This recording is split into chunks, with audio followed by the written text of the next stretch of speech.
Double dead na kumbaga, no?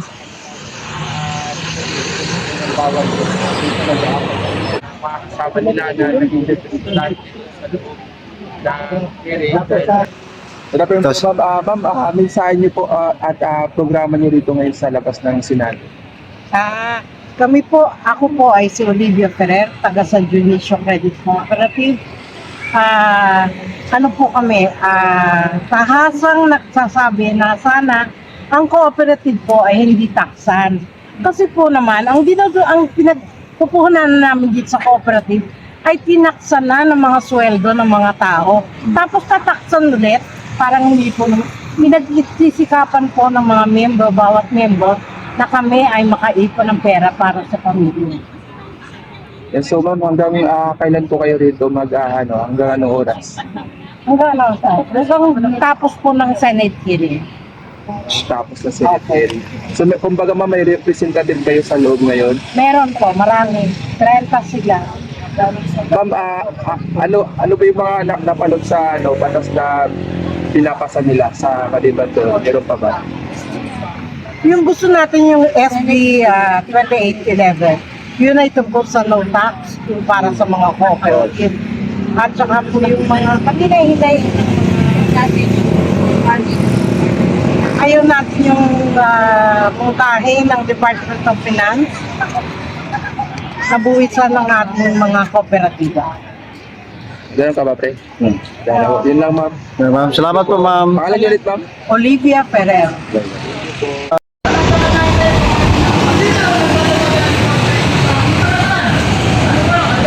Ipasa! Now na! Sigaw! Sigaw ng kooperatiba! Senate Bill 2811! Ipasa! Now na! Yan! Now na! Ma'am! Yung mga kooperatiba, hello! God is good! And all the time? Mga kooperatiba. Magandang hapon sa inyong lahat. Kami po ng San Luis Development Cooperative mula sa paanan ng Bundok Banahaw sa Lokban, Quezon. Sapagkat ang aming coop ay natatag 57 taon na ang nakalilipas. Sa panahon po na ang tatay ko isa sa tagapagtatag, ako po ang second generation na hindi ko naman po naranasan na ang gobyerno ay dalawang kamay, dalawang paa at buong pusong tumutulong sa coop. Tama ba ako? Lagi tayong sariling sikap. Laging galing sa sariling bulsa. Kahit ang tiyan walang mailaman, pag ang coop ay humingi ng tulong, nagbibigay ang bawat isa. Tama! Gayon din naman, tayo rin ang nakakapagbigay ng tulong sa kabila ng kaliitan ng ating mga kanya-kanyang kaperahan sa pag-ayuda. Sinong nangungunang magbigay? Kaya po, dapat po at lagi tayong sama-sama. Katulad ng unang pangyayari sa Kalamba, naroon po ba kayo? Wala, kami nandoon din. Kasama po ang aming Quezon Federation and Union of Cooperatives. Kasama po ang TAGCODEC, na kung saan sila ang aming mga federasyon na kinaaaniban. Kami po ay buong pusong sumusuporta sa gawaing ito. At sa isang tawag lamang na napakaikling notice ng NATCO, kami po'y naririto para sa ating lahat. Kasihan nawa tayo ng Diyos. Amen. Ito po yung mga... Mabuhay!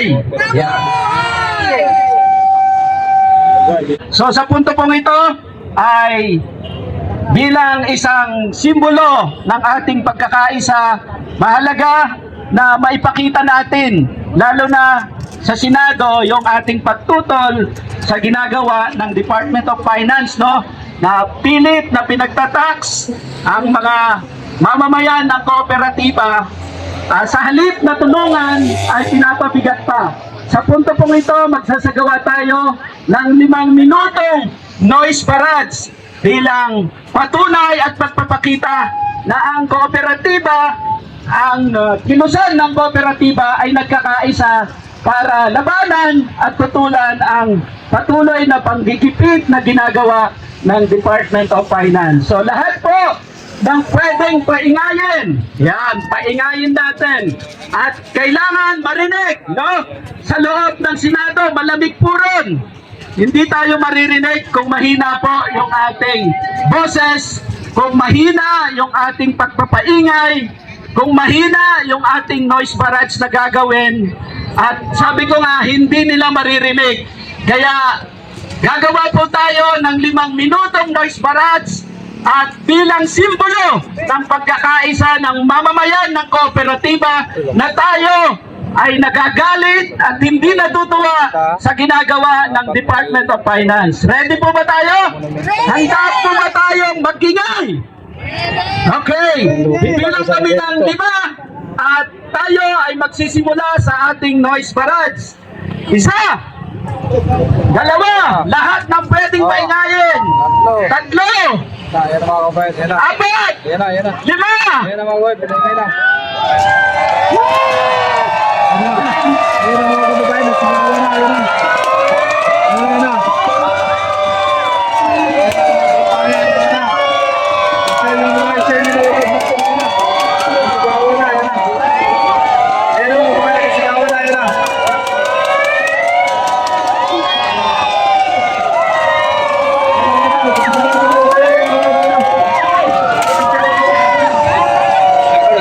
Si Kuya.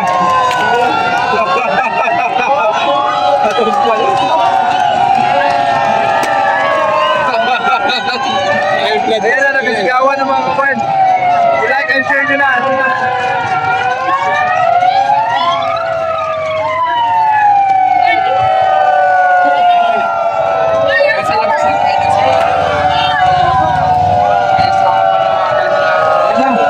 Mga kalupain, nagasigawan na.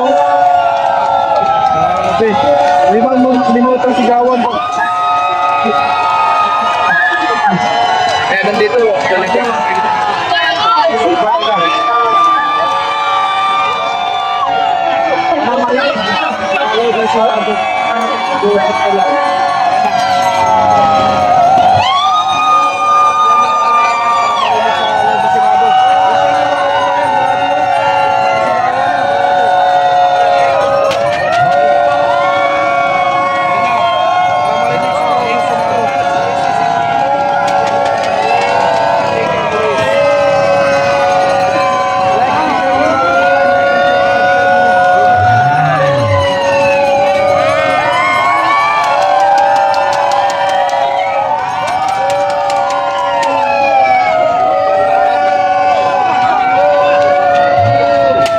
Salamat po. Maraming salamat. Palakpakan po natin yung ating mga sarili sa mga senador na nasa loob. Gayon din yung ating mga kasamahan na leader na dapat maging positibo sa ating kahilingan.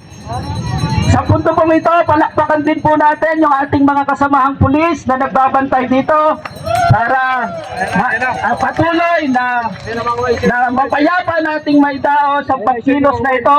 At sana po kayo ay sumusuporta rin sa panawagan ng mga kooperatiba na imbis na taksan ng Department of Finance ay dapat tulungan at huwag pabigatin. Nakikisa po ba, Miss, kaugnay dito?